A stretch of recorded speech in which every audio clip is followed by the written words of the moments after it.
சனி பயிற்சி ஆரம்பித்தது வந்து நம்மளுக்கு ரொம்ப டஃப்பான டைம் தான் போயிட்டு ஒரு 4-5 மந்த்ஸாகவே.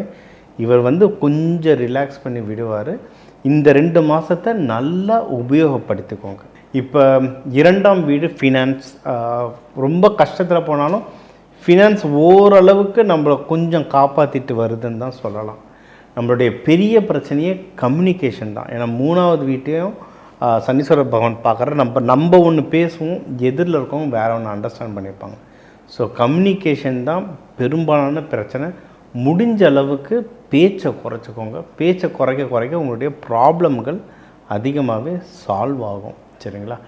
4ஆம் வீடு வண்டி, வாகனம், நிலம் இதெல்லாம் வாங்கிறதா இருந்தால் யோசித்து வாங்குங்க. ஏன்னா இவ்வளவு நாளாக குரு அதில் தான் இருந்தார். ரொம்ப நல்ல டைம் போயிருந்தது.